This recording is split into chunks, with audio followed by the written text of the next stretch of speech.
name is Deborah Holbrook, and I came to Shaniko in actually 1993. And I was volunteering to take Oregon history kids to places where history happened. I was not, as a student way back when, interested in history.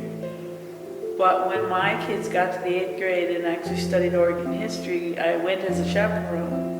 And the teacher they had took them to like Fort Clatsop, places where history happened. And it just really grabbed me that that was the way it should be. And in 1996, I was living here. I met a man who grew up out here, and he had just retired and was studying the history of the area. And I wanted to put something together that people could take with them, like a souvenir or something. So I was studying the newspapers that had happened here.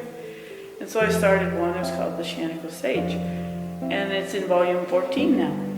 But anyway, I met this man, Don Schmidt, and he was doing exceptional history. He was one of the second generation kids that happened in this area where Shaniko came into being in 1900.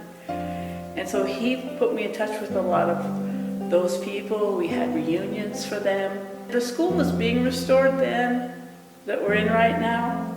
By 2005, we had invested $140,000 into this building for a grant. But the thing that fascinated me about Shaniko is it had unique history. But I loved the area. When I started coming here, I felt a real peace about it. And the only word I could describe it was home.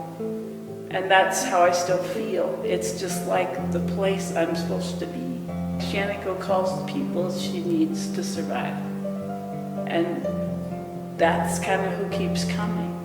People who want to see things saved, see Shaniko stay what she should be. It still has a collection of its original buildings. The story about Shaniko is that its heyday ended in 1911. Several major fires, actually, instead of one big fire, took most of Shaniko's business district out.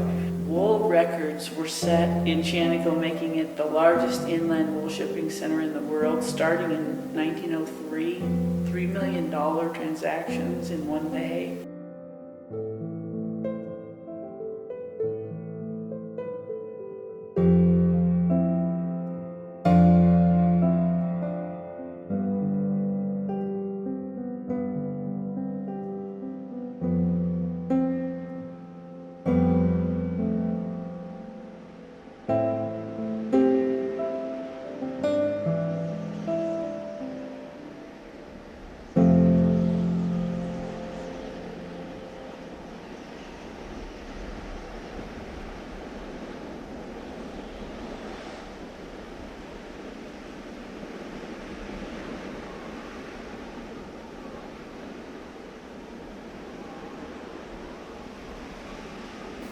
I'll just keep doing research in history till my time is up.